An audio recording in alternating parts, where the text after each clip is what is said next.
Hello दोस्तों, last lecture में हमने कवर कर लिया था इकोनॉमिक लोड डिस्पैच जो था आपका, वो पूरी तरह से कवर कर लिया गया था। अब इसके जो न्यूमेरिकल्स हैं वो हम इस लेक्चर में देखने वाले हैं। तो मैंने आपको बताया था ब्रॉडली दो केस यहाँ पर बनेंगे। फर्स्ट केस क्या है, जब हम लॉस को क्या कर देंगे, नेगलेक्ट कर देंगे। और सेकंड केस क्या बनेगा, जब हम लॉस को लेकर के चलेंगे। उसमें भी आपके दो प्रॉब्लम्स फर्स्ट वाले केस में बनती है। कब, जब आप लॉस को नेगलेक्ट करते हो। लॉस को जब नेगलेक्ट करते हैं तो फर्स्ट केस आता है जिसमें आपको P1 P2 P3 की लिमिट्स के बारे में कोई बात नहीं बताई जाती है, तो आप डायरेक्ट जनरेशन निकाल देते हो। सेकंड केस क्या बनता है, जब आपको P1 P2 P3 इन सब की लिमिट्स भी बताई जाएंगी। इस सिनेरियो में जब हम क्या करते हैं, कैसे फिजिबल सॉल्यूशन निकालते हैं, तो इस तरह से आपके दो केस यहाँ पर बनेंगे और तीसरा केस ये हो गया। तो टोटल हमें इस लेक्चर में कितनी प्रॉब्लम्स देखनी है, तीन क्वेश्चंस देखने हैं, तीन प्रॉब्लम देखनी है, इन तीनों को सॉल्व करना है। तो पहले हम फर्स्ट प्रॉब्लम लेते हैं। फर्स्ट प्रॉब्लम है आपकी जिसमें आपको दिया हुआ था dF1/dP1, इस तरह से क्वेश्चन में लिखा हुआ था 20 + 0.1 P1। मैं आपको direct as it is question लिख रहा हूँ जो आपका क्वेश्चन एग्जाम पूछा गया था।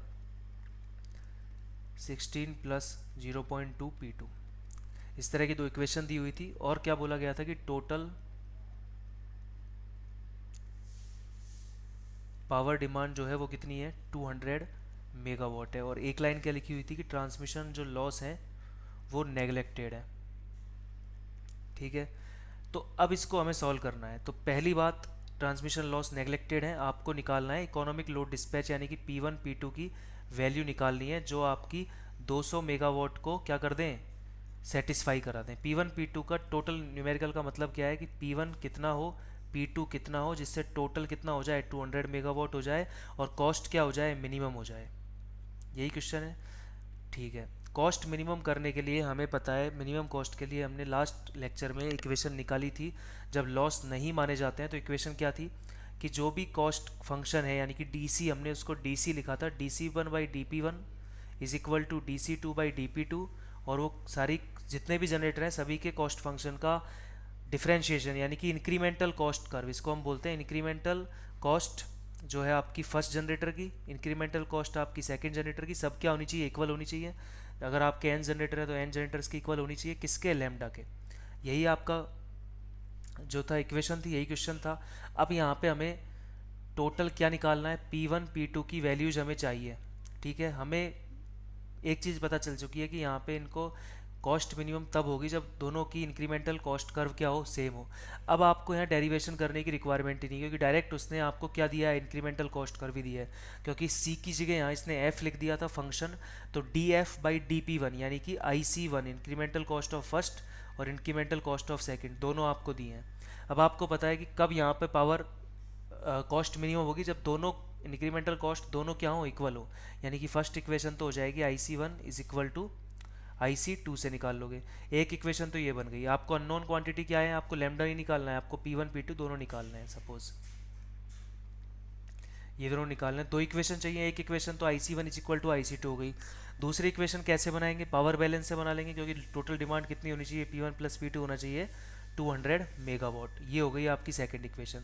अब इनको हम सॉल्व करते हैं। पहले फर्स्ट इक्वेशन क्या हो जाएगी, IC1 क्या है, 20 + 0.1 P1 इज इक्वल टू होना चाहिए 16 + 0.2 P2। जब इस इक्वेशन को हम सॉल्व करते हैं तो आपके पास P1 की वैल्यू आती है, पहले हम इस इक्वेशन को और अच्छे सॉल्व करके लिख लेते हैं, क्या आएगा, सही फॉर्मेट में इसको लिखें तो आपके पास 2P2 - P1 is equal to क्या आ गया, 40 मेगावाट आ गया। ये इक्वेशन आपकी हो गई suppose first equation. Second equation आपको पता है P1 + P2 कितना होना चाहिए, 200 मेगावाट होना चाहिए। तो ये हो गई आपकी सेकंड इक्वेशन। अब ये मैथ का सिंपल क्वेश्चन हो गया, दो इक्वेशन दो अननोन, इनको जब सॉल्व करेंगे तो P1 की वैल्यू जो आएगी वो आ जाएगी आपके पास 80 मेगावाट और P2 की कितनी आ जाएगी, 120 मेगावाट। और यही आपका क्या हो जाएगा, आंसर हो जाएगा। अब आपको और ज़्यादा चेक करने की ज़रूरत नहीं है। इसके बाद चेक करने की जरूरत कब पड़ती, जब आपके पास P1 की लिमिट दी होती और P2 की भी लिमिट दी होती, फिर हम देखते कि सॉल्यूशन कहीं लिमिट से बाहर तो नहीं जा रहा है। पर ऐसा नहीं हो रहा है, सॉल्यूशन लिमिट के अंदर है, तो हम इसी को आंसर टिक कर देंगे। ये हो गया आपका फर्स्ट केस का फर्स्ट क्वेश्चन। अब फर्स्ट केस का जो सेकंड टाइप का क्वेश्चन है वो कैसा बनेगा। ये क्वेश्चन जो पूछा गया था इस तरह से था, आपको कॉस्ट फंक्शन दिया हुआ था 0.20 P1² + 30 P1 + 100 और दिया हुआ था रुपीज़ पर ओवर।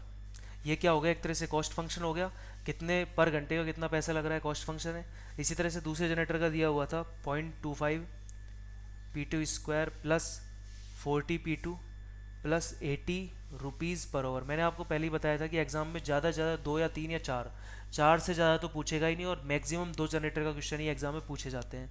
तो यहाँ पर 2 जनरेटर का क्वेश्चन है ये भी, क्योंकि आपको पता है नंबर ऑफ जनरेटर बढ़ेंगे तो वहाँ पे हम कंप्यूटर एल्गोरिथम्स का यूज़ करते हैं, इस वाले तरीके से सॉल्व करना उनको कॉम्प्लेक्स हो जाता है कॉपी पेन के थ्रू।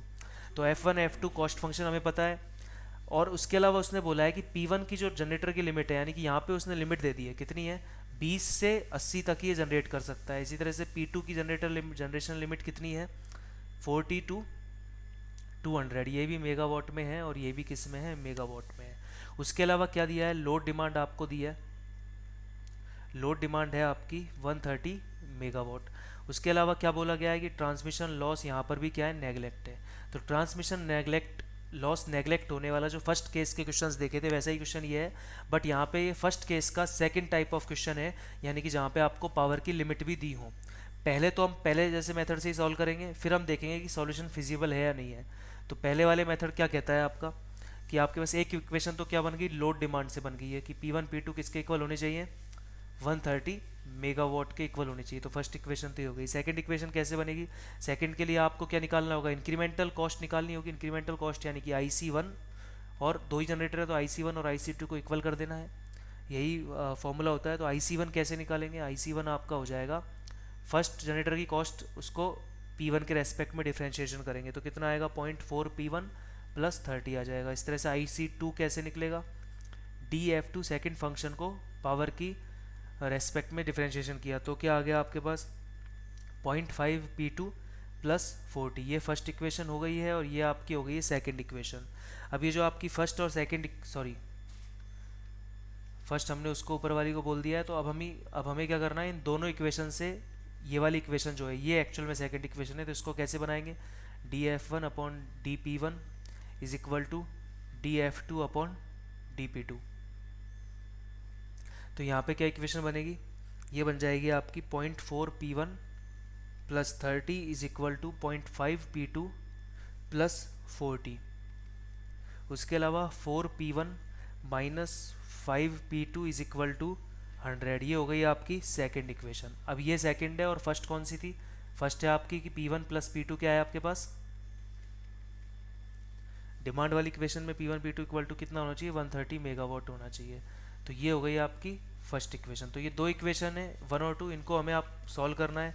तो इनको जब सॉल्व करते हैं तो आपके पास क्या आ जाएगा, P1 आ जाता है आपके पास 83.33 मेगावाट, और P2 आ जाता है 46.67 मेगावाट। अब यहाँ पे अगर हम फिजिबल सॉल्यूशन की बात करें तो P1 की जो लिमिट थी वो क्या थी, P1 आपका 80 मेगावाट से कम होना चाहिए था, और P2 की जो लिमिट थी वो क्या थी, P2 की लिमिट थी आपकी, P2 में दिया हुआ था 40 से 200 मेगावाट, तो ये 40 से 200 के बीच में आ रहा है तो कोई प्रॉब्लम नहीं है। बट ये लिमिट को क्रॉस कर गया, 80 से ऊपर चला गया। तो जब भी आपका कोई भी जनरेशन लिमिट को क्रॉस कर जाए तो आप मैक्सिमम लिमिट को रख दीजिए। सपोज P1 की मैक्सिमम मिनिमम ये है और P1 की मैक्सिमम ये है, तो अगर आपका मिनिमम से कम है तो आप मिनिमम को पुट कर दीजिए, अगर मैक्सिमम से ज़्यादा है तो मैक्सिमम को पुट कर दीजिए। और यही मेथड आपके कंप्यूटर एल्गोरिदम में भी यूज़ लिया जाता है। जब भी आपका कोई भी सॉल्यूशन फिजिबल सॉल्यूशन से बाहर आता है तो हम उसे लिमिट की जो अपर या लोअर लिमिट है जिसके भी वो पास है उसके उसी वैल्यू में रख देते हैं। तो ये किसके पास है, मैक्सिमम वैल्यू के पास है, तो ये मैक्सिमम से भी ज़्यादा चला गया तो हम इसकी जगह क्या पुट कर देंगे, P1 मैक्सिमम पुट कर देंगे। यानी कि अब P1 का जो आंसर होगा वो कितना हो जाएगा, 80 मेगावाट हो जाएगा। अब हमें पता है अगर P1 80 करेगा तो P2 को कितना करना पड़ेगा, टोटल कितना करना है 130, तो P1 अगर 80 करेगा तो P2 को कितना करना पड़ेगा, 50 मेगावाट करना होगा। तो ये आपके क्या हो जाएंगे, अब आंसर हो जाएंगे।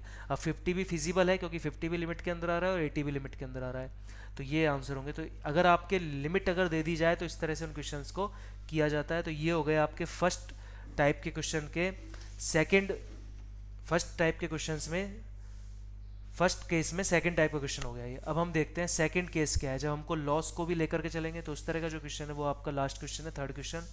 इसमें क्या करना है, इस तरह के क्वेश्चंस में आपको कैसा क्वेश्चन दिया होगा, सपोज एक क्वेश्चन दिया हुआ है, यहाँ पे लॉस गिवन होगा। लॉस गिवन देने के लिए सपोज ये जनरेटर है जिसको हम बोल रहे हैं G1 जनरेटर है, ये आपकी बस 1 है, ये आपकी बस 2 है, और यहाँ पे एक जनरेटर कनेक्टेड है। इस तरह का क्वेश्चन आपको दिया है और ये आपकी टोटल डिमांड है वो कितनी है, 40 मेगावाट है। ये बस 2 है, बस 1 है, और यहाँ पे जनरेटर जो हो रहा है वो G2 है। इसके अलावा क्या दिया है इसने, यहाँ पे हमें डायरेक्ट क्या दिया है, कॉस्ट लिख के दिया है, इंक्रीमेंटल कॉस्ट हमें डायरेक्ट दे दी। इंक्रीमेंटल कॉस्ट क्या दिया है इसने, क्वेश्चन में दिया है कि फर्स्ट जनरेटर की इंक्रीमेंटल कॉस्ट क्या है, 10,000 रुपीज़ पर मेगावाट ओवर, और सेकंड जनरेटर की इंक्रीमेंटल कॉस्ट क्या है, 12,500 रुपीज़ पर मेगावाट ओवर। हमें कैसे पता चला ये इंक्रीमेंटल कॉस्ट है, यूनिट को देखकर। अगर ये रुपीज़ पर ओवर में होता तो ये कॉस्ट होती, ये क्या है, इंक्रीमेंटल कॉस्ट है, यानी कि जनरेशन हम इतना कर रहे हैं कि इंक्रीमेंटल कॉस्ट कितनी आ रही है 1000, और सेकंड की कितनी आ रही है 12,500, ये है 10,000 है, नॉट 1000, 10,000 एंड 12,500, इतनी आ गई है आपकी इंक्रीमेंटल कॉस्ट। और क्या क्या दिया हुआ है क्वेश्चन में, लॉस की इक्वेशन दी हुई है पर यूनिट में। लॉस की इक्वेशन क्या है, 0.5 Pg1² पर यूनिट। तो पहले तो पर यूनिट में दी है तो वो चीज़ समझ लेते हैं। अगर पर यूनिट में कोई क्वांटिटी देगा तो बेस तो बताएगा, तो बेस इसने बता दिया कि बेस वैल्यू है आपकी 100 MV, यानी कि जो भी पर यूनिट में वैल्यूज है उनकी बेस वैल्यू क्या है, 100 MV है। तो यहाँ पे पूछा गया है कि मोस्ट इकोनॉमिकल लोड डिस्पैच क्या होगा, यानी कि आपको P1 P2 की वैल्यूज आपको यहाँ पे फाइंड आउट करनी है। इस क्वेश्चन को थोड़ा हम हटके मान सकते हैं, एक तो इसमें लॉस इंक्लूड किया हुआ है। अच्छी बात यह है कि आपको B1 B2 वगैरह आपको खुद को नहीं निकालने हैं, लॉस कॉफिशिएंट आपको खुद को फाइंड आउट नहीं करने हैं, उसने डायरेक्टली लॉस की इक्वेशन दी है, आपको तो बस फॉर्मूला पता होना चाहिए। तो हम पहले क्वेश्चन देख लिए, अब हम फॉर्मूला पहले नोट करते हैं कि आपको लॉस इंक्लूड करने पे क्या फॉर्मूला है। फॉर्मूला मतलब कि हमारा सीधा सा मतलब होता है कोऑर्डिनेशन इक्वेशन से। कोऑर्डिनेशन इक्वेशन क्या बनती है इस तरह के केस में, 1/1 minus del P L upon del P I, यानी कि penalty factor multiply by cost function को हम पावर के रेस्पेक्ट में कर देते हैं, यानी कि ये इंक्रीमेंटल कॉस्ट है। ये टर्म क्या बता रही है, इंक्रीमेंटल कॉस्ट, जो हमको डायरेक्टली न्यूमेरिकल में दी हुई है, हमें निकालने की जरूरत है ही नहीं। इक्वल टू क्या होगा, लैम्डा। ये आपकी क्या बन गई, ये आपकी कोऑर्डिनेशन इक्वेशन बन गई है। अब इस कोऑर्डिनेशन इक्वेशन को सॉल्व करना है तो हमें पहली चीज़ तो क्या चाहिए, पहले तो हमें ये क्वांटिटी निकालनी होगी, del P L upon del P I. तो यहाँ पर ये क्वांटिटी दो होंगी, एक तो del P L upon del P one और del P L upon del P two. तो डेल पी एल, पहले तो पी एल फंक्शन क्या है, पी एल फंक्शन है आपका 0.5 Pg1²। तो ये तो ओनली P1 पे डिपेंड कर रहा है, P2 पे तो डिपेंड ही नहीं कर रहा, तो इसका तो डिफरेंशिएशन जीरो हो जाएगा। P1 के रेस्पेक्ट में करेंगे तो क्या आएगा, 2 आगे आ जाएगा, कितना हो जाएगा, ये हो जाएगा आपके पास 2 इंटू 0.5 यानी कि 1 आ गया, तो सिंपली P1 आ जाएगा। तो ये हो गए आपके कांस्टेंट निकाल के रख लिए।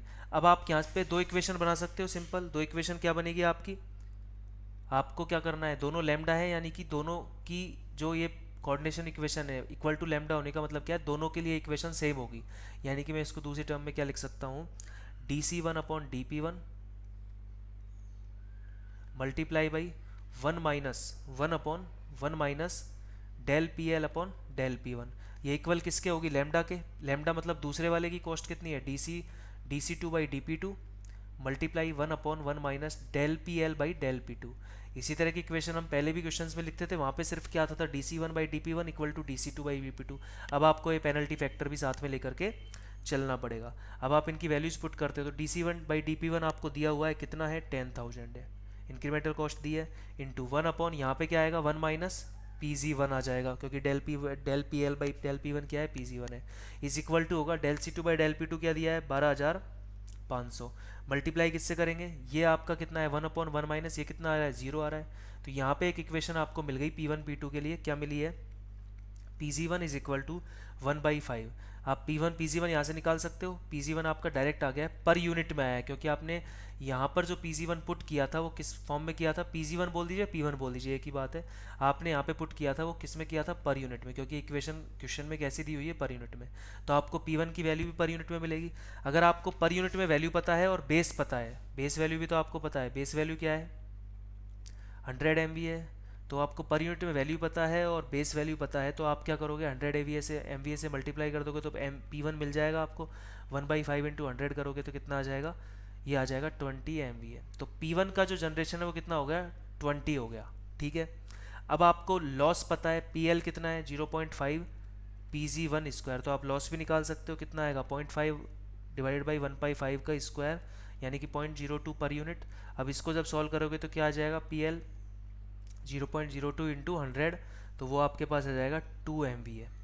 तो अब आपको क्या पता चल गया, आपको निकालना क्या था एक्चुअल में, P1 और P2 निकालना था। P1 तो पहले से पता है। आपने PL क्यों निकाला, क्योंकि आपको एक कोऑर्डिनेट पावर बैलेंस इक्वेशन पता है कि P1 प्लस P2 किसको सेटिस्फाई करनी चाहिए, डिमांड को और लॉस को।